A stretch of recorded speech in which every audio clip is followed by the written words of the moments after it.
વિદ્યાર્થી મિત્રો, પાઠ 8માં આપણે ભારતની સમસ્યાઓ અને તેના ઉપાયો વિશે અત્યારે જાણકારી મેળવીએ છીએ. તો વસ્તી વધારો એ સૌથી મોટી સમસ્યા અને પાયાની સમસ્યા, એની ઉપર દરેક સમસ્યાઓની ઇમારત ચણાયેલી છે. એવી એક એક સમસ્યાઓ આપણે જોઈએ છીએ અને એના ઉપાયો વિશે આપણે ખાસ કરીને એના ઉપર ફોકસ કરવાનું છે. એ આપણે સમજવાનું છે કે એના ઉપાયો કેવા હોઈ શકે. એ પછી આપણે સમસ્યાઓ પર ચર્ચા કરવાની છે. ગરીબી. વિદ્યાર્થી મિત્રો, ગરીબી આપણા દેશની સૌથી મોટી અને ગંભીર સમસ્યા છે. તમને એવો વિચાર આવે કે આપણે સામાજિક વિજ્ઞાનના પહેલા સત્રના પહેલા પાઠની અંદર આપણે એવું ભણી ગયા કે ભારત સમૃદ્ધ હતો, સોનાની ચીડિયા કહેવાતો, ઘી દૂધની નદીઓ વહેતી, તો ગરીબીની સમસ્યા ક્યાંથી આવી? તો વિદ્યાર્થી મિત્રો, આપણને ખ્યાલ છે કે પહેલા સત્રની અંદર આપણે જોયું કે આપણા સમૃદ્ધ રજવાડાઓ, સમૃદ્ધ આપણો દેશ, ત્યાર પછી અંગ્રેજો આપણા દેશમાં આવ્યા. 150 થી 200 વર્ષ એમણે આ દેશ ઉપર રાજ્ય કર્યું, ખેડૂતને પાયમાન બનાવ્યો, કુટીર ઉદ્યોગ, ગૃહ ઉદ્યોગો આપણા ભાંગી પડ્યા અને સાવ દેશને ખોખલો કરી અને ત્યાર પછી એ લોકો ગયા અને આપણને આઝાદી મળી. એ સમયથી આજ સુધી આપણે આ અનેક સમસ્યાઓ પર લડતા આવ્યા છીએ અને અનેક સમસ્યાનો સામનો કરતા આવ્યા છીએ. જે 4 પ્રકારની સમસ્યાઓ મેં તમને બતાવી હતી, એ 4 પ્રકારની સમસ્યાઓમાં છે આપણી મૂળભૂત સમસ્યા છે, એમાંથી ગરીબી એક છે. ગરીબી આપણા દેશની સૌથી ગંભીર સમસ્યા છે. મોટાભાગના લોકો જીવન ધોરણ જે છે આપણું, એની પાયાની જરૂરિયાત રોટી, કપડાં, મકાન, શિક્ષણ અને આરોગ્ય, 3 જરૂરિયાતમાંથી, પાયાની જરૂરિયાતો 3માંથી આપણે 5 ઉપર હવે આવ્યા છીએ. 5 ઉપર ફોકસ કરવાનું છે. આરોગ્યથી વંચિત છીએ આપણે. તેવી સ્થિતિને ગરીબી કહેવાય. જેને રોટી, કપડાં, મકાન, શિક્ષણ અને આરોગ્ય બરોબર સમયસર પૂરતા પ્રમાણમાં ન મળતા હોય, એને આપણે ગરીબ કહીએ છીએ. ગુજરાતમાં હાલ ગરીબી રેખાથી નીચે જીવતા લોકોનું પ્રમાણ 14.7% છે. વર્તમાન સમયમાં કદાચ આટલું બધું નથી, કારણ કે રાજ્ય સરકાર અને કેન્દ્ર સરકાર દ્વારા જે રોજગારીની યોજનાઓ બહાર છે, એમાં મોટાભાગનાને રોજગારી મળે છે અને એ લોકો પોતાનું ગુજરાન ચલાવવા માટે થોડા સક્ષમ બન્યા છે. લોકોની ખરીદ શક્તિ અને આવકના ધોરણને આધારે ગરીબીનો માપદંડ નક્કી કરે કે જેટલી એની આવક છે એના પ્રમાણમાં જીવન જરૂરી વસ્તુની ખરીદી કરી શકે છે. જો ખરીદી કરી શકતા હોય તો કોઈ પ્રશ્ન નથી, પણ ન ખરીદી કરી શકતા હોય તો એ ગરીબીનો માપદંડ નક્કી કરે છે. ભારતની પંચવર્ષીય યોજનાઓ શરૂ થઈ, એમાં એક એક સમસ્યાઓને વણી લેવામાં આવી છે. 5 વર્ષ સુધી એ સમસ્યા પર ફોકસ કરવામાં આવે અને એમાંથી પ્રજાને બહાર લાવવામાં આવે. ઉદ્યોગ ધંધાનો વિકાસ થયો છે, રોજગારીની તકો વધી છે, શિક્ષણનું પ્રમાણ વધ્યું છે, ટેકનોલોજીનું પ્રમાણ વધ્યું છે, નવા નવા ક્ષેત્રો અસ્તિત્વમાં આવતા જાય છે, નવા નવા ઉદ્યોગ ધંધાઓ અસ્તિત્વમાં આવતા જાય છે. એટલે કે રોજગારીની તકો મળે છે, જેને કારણે ગરીબીનું પ્રમાણ ઘટી રહ્યું છે. ટેકનોલોજી અને યાંત્રિક, હવે તો ખેતીમાં પણ યાંત્રિકીકરણ આવી ગયું છે. એટલે ખેતીવાડીમાં ઓછી જમીનમાં વધારે પાક લઈને વધારે આવક મેળવી શકે, એ માટે પણ ખેડૂત સક્ષમ બન્યો છે. અહીંયા એક સરસ ટેબલની અંદર બીપીએલ નો અર્થ થાય છે બિલો પોવર્ટી લાઇન, ગરીબી રેખાની નીચે જીવતા લોકો. એનો અર્થ એવો થાય, તમારી પાસે બધા પાસે રેશન કાર્ડ હશે, એ રેશન કાર્ડમાં બીપીએલ અથવા એપીએલ લખેલું હશે. તો એપીએલ નો અર્થ થાય છે એબોવ પોવર્ટી લાઇન, કે તમે ગરીબી રેખાની ઉપર છો, ગરીબી રેખાની નીચે નથી. અને બીપીએલ એટલે તમે ગરીબી રેખાની નીચે જીવો છો. વિદ્યાર્થી મિત્રો, અત્યારે જે યોજનાઓ છે એમાં બીપીએલ કાર્ડ ધારકોને યોજનાઓનો લાભ વધારે મળે છે, કારણ કે એમાં બીપીએલ લખેલું છે અને એ લોકો ગરીબી રેખાની નીચે જીવે છે. તો આ એનો સીધો સરકારનો એના ઉપર એવો ફોકસ છે કે બીપીએલ કાર્ડ ધારકોને ઘણી બધી યોજનાઓ, ઘણી બધી વસ્તુઓ, એને ઘણા બધા ફાયદાઓ મળે છે. કે જેને પોષણયુક્ત આહાર ન મળતો હોય એવા વ્યક્તિને રેશન કાર્ડની દુકાન, એટલે દીનદયાળ કેન્દ્ર જે છે એમાંથી એ લોકોને બધી વસ્તુ મળી રહી છે. કે એ લોકો ગંદા વસવાટમાં પડતું હોય, એ લોકોને પૂરી તબીબી સારવાર ના મળતી હોય, એવો અભણ હોય, બાળકોને બાળ મજૂરીઓ મોકલવા પડતા હોય, એને બીપીએલ કાર્ડ ધારકો આપણે કહી શકીએ અને ગરીબી રેખાની નીચે જીવે છે. હવે આપણી ગામડાની જે પંચાયત છે એની મુલાકાત લઈને પણ બીપીએલ કાર્ડ ધારકો કેટલા છે આવું એક સંશોધન અથવા તો આવો એક સર્વે તમે કરી શકો. આગળ આપણે જોઈએ કે જે ગરીબી છે એને એના ઉપાય અર્થે સરકારે જે યોજનાઓ બધી બહાર પાડી છે એ અંતર્ગત અને ખાસ કરીને રોજગારની વિપુલ તકો પૂરી પાડી છે. તો એના દ્વારા ગરીબી નાથી શકાય અને સૌથી મહત્વનું વસ્તી ઘટાડો, જેને કારણે પણ ગરીબી નાથી શકાય. ત્યાર પછી સૌથી મોટી સમસ્યા જો કોઈ હોય તો એ ભ્રષ્ટાચાર છે. સામાન્ય રીતે ભ્રષ્ટાચાર એટલે આપણા હકની ને અધિકારની હોય તેમ છતાં ન મળે અને એના માટે થઈને આપણે કંઈક ચૂકવવું પડે, જે સરળ રીતે મળતી વસ્તુ છે પણ એના માટે કંઈક ચૂકવવું પડે એને આપણે ભ્રષ્ટાચાર કહીએ. દાખલા તરીકે તમારે કોઈ સરકારી કર્મચારી પાસે જઈને અથવા તો કોઈ ખાનગી વ્યક્તિ પાસે જઈને તમારે કોઈ કામ કરાવવું છે અને એને એ કામ માટે જ નિમેલી છે, તેમ છતાં તમારે એને કંઈક ચૂકવવું પડે છે તમારું કામ કઢાવવા માટે, એને ભ્રષ્ટાચાર કહી શકાય. વિદ્યાર્થી મિત્રો, ભ્રષ્ટાચાર કરવો એ તો ગુનો છે, પણ ભ્રષ્ટાચારની બદલામાં લાંચ આપવી એ પણ ગુનો છે. જ્યારે તમે લાંચ રૂશ્વત આપો છો ત્યારે ભ્રષ્ટાચાર છે એને આપણે બઢાવો આપીએ છીએ. જો તમે જ સમજી જાઓ, કારણ કે આપણે એટલા બધા ફાસ્ટ લાઈફમાં જીવીએ છીએ, આપણે દરેક કામ આપણા ફટાફટ કરાવવા છે, સમયસર આપણે આપણું કામ થાય અને સમય કરતાં વહેલા થાય, બધા લાભો લેવા માટે થઈને આપણે જલ્દી કરવા માટે અથવા તો કંઈક ખોટું કરવા માટે, આપણે સાચા રસ્તે નથી ચાલતા પણ કંઈક ખોટું કરવા માટે આપણે જે લાંચ રૂશ્વત આપીએ છીએ, જેને કારણે ભ્રષ્ટાચાર છે એ દેશમાં વ્યાપે છે. ટૂંકમાં એવું કહી શકાય કે વ્યક્તિ સાથે બિનકાયદાકીય અનીતિભર્યો વ્યવહાર, જેને આપણે ભ્રષ્ટાચાર કહી શકીએ. ટેબલ ઉપરથી કોઈ કાંઈ ન લે આપણી પાસે, પણ ટેબલ નીચેથી આપણે ચૂકવણી કરવી પડે છે, એને સાદા અર્થમાં ભ્રષ્ટાચાર કહેવાય. છેતરપિંડી કરવી, ભેટ સોગાદો આપવી, કોઈ પૈસા ન આપે તો ભેટ સોગાદો આપે, દેખીતી રીતે કોઈ પૈસા ન આપે, પકડાઈ જવાના ડરે તો એને ભેટ સોગાદો આપીને પણ ભ્રષ્ટાચાર છે એ આચરવામાં આવે છે. લાંચ અને રૂશ્વત, કોઈ કામ કરવા માટે એનું કામ જલ્દી થઈ જાય, કોઈ વધુવાળો માણસ હોય, કોઈ પહોંચવાળો માણસ હોય, કોઈ રાજકીય ક્ષેત્રમાં આગળ પડતો હોય, એનાથી કામ થતા હોય એટલે આપણે એને લાંચ રૂશ્વત આપીએ છીએ આપણું કામ કઢાવવા માટે. તો આવા જે અલગ અલગ સ્વરૂપે દેશની અંદર ભ્રષ્ટાચાર જોવા મળે છે. વિદ્યાર્થી મિત્રો, આજે ભ્રષ્ટાચાર ઘણે અંશે ઓછો થયો છે, કારણ કે વચેટિયાઓ જે લાંચ લે છે એને સરકારે લગભગ વચમાંથી કાઢી નાખ્યા છે. એટલા માટે ભ્રષ્ટાચાર ઓછો છે અને હજી થઈ શકે એ પણ જોવા મળે છે. સમગ્ર જીવનમાં વ્યાપકપણે અત્યારે પ્રસરી ગયેલો છે કેટલાક લોકો છે એ અનૈતિક અને બેજવાબદારીપૂર્ણ પોતાનો સ્વાર્થ સાધવા માટે જ આ પગલું ભરતા હોય છે. સત્તાનો દુરુપયોગ કરવો એ પણ ભ્રષ્ટાચાર છે. વિદ્યાર્થી મિત્રો, તમને સત્તા મળેલી છે, તમે સમાજના સેવક છો, તમને સરકાર છે એ તમને પૂરેપૂરું વેતન આપે છે જે કામ કરવા માટે, એ જ કામ કરવા માટે તમે જ્યારે લાંચ રૂશ્વત લ્યો છો ત્યારે એને ભ્રષ્ટાચાર ચોક્કસ કહી શકાય.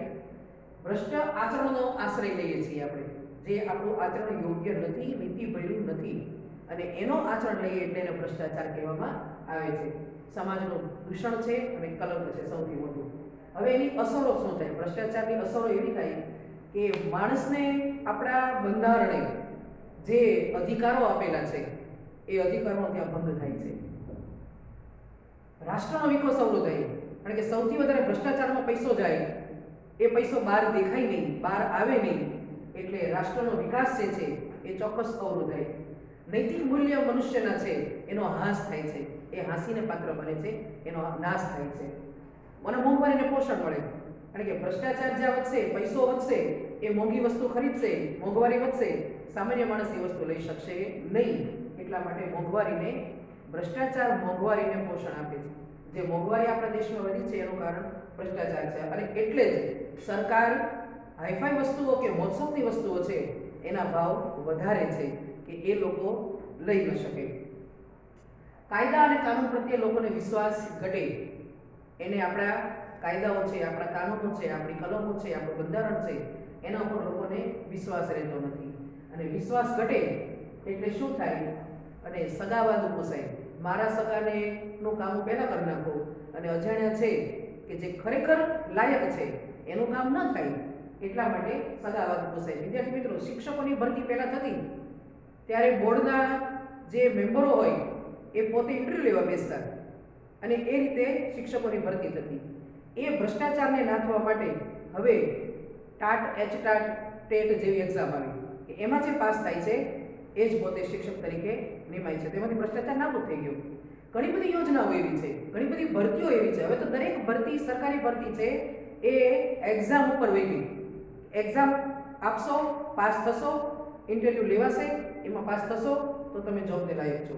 તો આવી બધી ઘણી બધી કસરત છે જે સરકાર કરે છે અને ભ્રષ્ટાચાર બને ત્યાં સુધી નાશ પામે એવા પ્રયત્નો હમણાં અત્યારે થઈ રહ્યા છે. આ દૂષણને દૂર કરવા માટે 1988માં ભારત સરકારે જે કાયદાની જોગવાઈ કરેલી છે, લાંચ રૂશ્વત વિરોધી બ્યુરો, ભાવનગરમાં પણ લાંચ વિરોધી બ્યુરોની ઓફિસ છે. તમને એમ લાગે કે મારી સાથે ભ્રષ્ટાચાર થાય છે, મારી પાસેથી કોઈ લાંચ રૂશ્વત લેવાનો પ્રયત્ન કરે છે, તમારી પાસે પુખ્તા સબૂતો હોય, તમે ઓફિસમાં જઈ શકો છો, એની સામે પગલાં ભરી શકો, કાર્યવાહી કરી શકો છો. અને ભ્રષ્ટાચારની લોકો તપાસ કરે છે. નાગરિકોને આમાંથી યોગ્ય માર્ગદર્શન પણ આપવામાં આવે છે. વર્તમાનપત્રોમાં ઘણા બધા કટિંગો આવે, છાપાઓ વાંચો. વારંવાર તમને કહું છું કે એક 10 મિનિટ માટે પણ તમારા ઘરમાં જે કાંઈ વર્તમાનપત્રો આવે છે એને તમે વાંચો. તમને આવું કંઈ લાગે એના કટિંગ ભેગા કરો અને પછી શાંતિથી એને વાંચો. તમને તમારી જે સમસ્યાઓ છે, તમારા મનના પ્રશ્નો છે એ આમનામ સોલ્વ થઈ શકે છે. લાંચ લેવી કે આપવી બંને ગુનો છે. લે છે એ તો ગુનો જ છે, પણ તમે આપો છો તો તમે પણ ગુનેગાર છો, એટલે કે તમે એને પોષો છો. ત્યાર પછી આપણે જોઈએ પછીનો મુદ્દો બેકારી એટલે કે બેરોજગારી. બેકારી અને બેરોજગારી એમાં પણ મુખ્ય પાયાનો પ્રશ્ન વસ્તી વધારો છે. મેં તમને પહેલા કીધું કે વસ્તી વધશે એની સાથે તાત્કાલિક રોજગારી નહીં વધે, તાત્કાલિક રોજગારો નહીં વધે. એટલે બેરોજગારી અને બેકારી વસ્તી વધશે એટલું વધશે. પણ અત્યારે આપણા માટે પ્રશ્ન એ છે, દુઃખનો પ્રશ્ન છે કે એજ્યુકેટેડ એટલે શિક્ષિત બેરોજગારની સંખ્યા વધારે છે.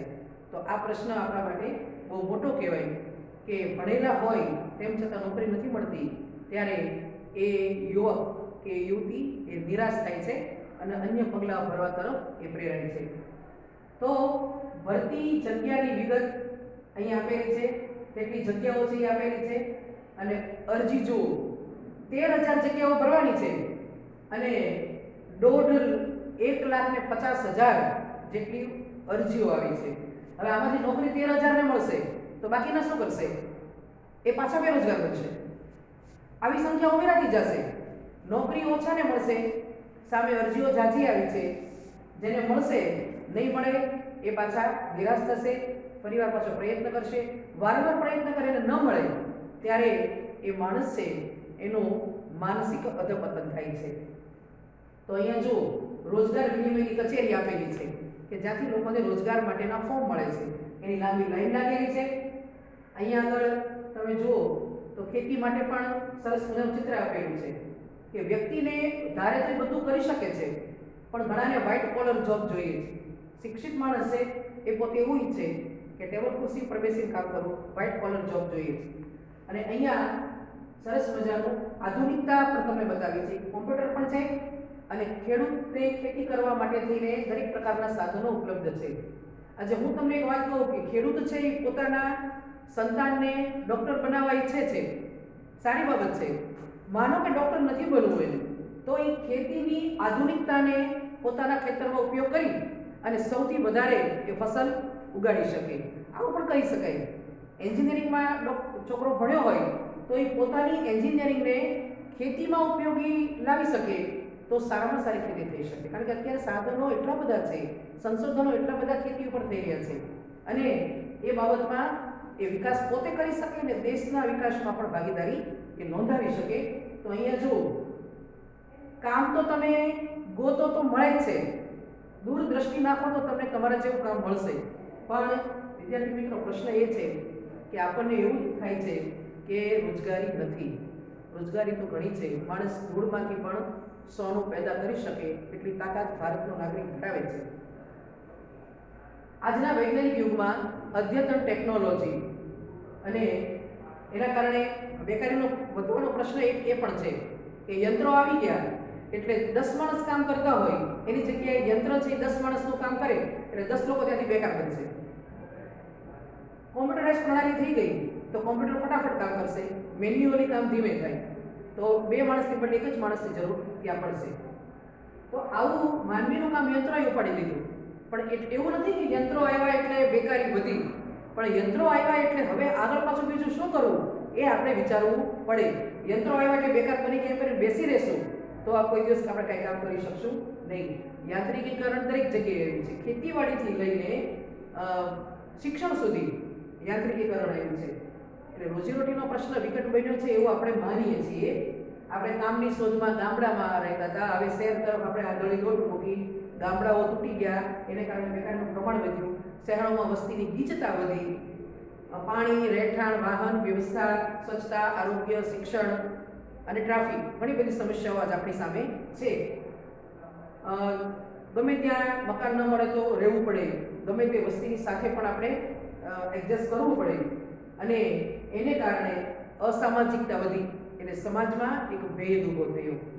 ખૂબ પૈસાવાળા માણસો અને ખૂબ ગરીબ એવો બહુ મોટી ભેદરેખા આપણા દેશમાં જોવા મળે છે.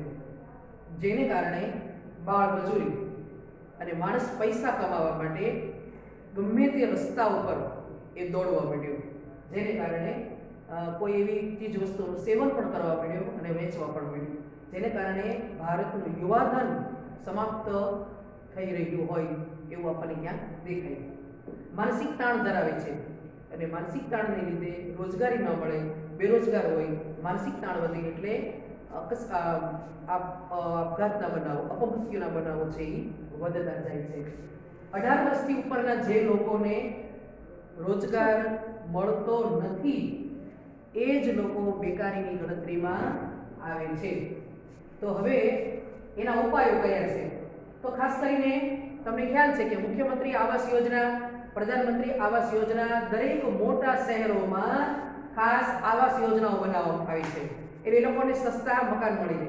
વિદ્યાર્થીઓ 3 દિવસ પહેલા એક નવી યોજના મને દેખાણી છે, સ્વામિત્વ યોજના. આ સ્વામિત્વ યોજના એ છે કે ગામડામાં દરેકને પાકા મકાનો ઘરના મળશે એવી એક જાહેરાત છે. મફત શિક્ષણ આરટી અંતર્ગત, શુદ્ધ પીવાનું પાણી નહેરો દ્વારા, સ્વચ્છતા અભિયાન તો જોરશોરમાં ચાલે છે અને લગભગ એમ કહી શકાય કે 100% ભારત દેશ છે સ્વચ્છ બની ગયો છે. તબીબી અને મોબાઈલ સેવા, તબીબી સેવા એટલે મેડિકલ ક્ષેત્રે બહુ પ્રગતિ કરી છે આપણે. અને વિદ્યાર્થી મિત્રો નવાઈ લાગશે તમને, ભાવનગરની સર્ટી હોસ્પિટલમાં હૃદયનો ટ્રાન્સપ્લાન્ટ ડૉક્ટરે બહુ સરસ કર્યું 2 દિવસ પહેલા. આ સમાચાર હતા સૌરાષ્ટ્ર સમાચારમાં, વાંચજો તમે. મોબાઈલ વાન સેવા એ પણ અત્યારે દરેક જગ્યાએ ફરે છે.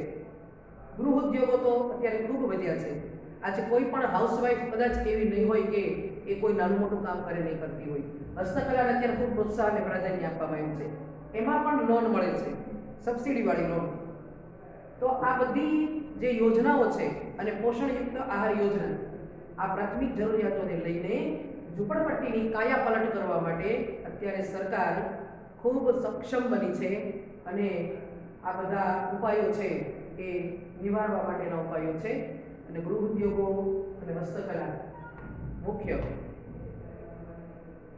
પશુપાલનના વિકાસ માટે, ખેતીના વિકાસ માટે જે ઓછા દરે લોન આપવામાં આવી છે, એટલે કે હરિયાળી ક્રાંતિ શરૂ થઈ ભારતમાં, પછી શ્વેત ક્રાંતિ આવી, ત્યાર પછી ઔદ્યોગિક ક્રાંતિ આવી. 3 ક્રાંતિએ ભારતની કાયાપલટ કરી નાખી છે.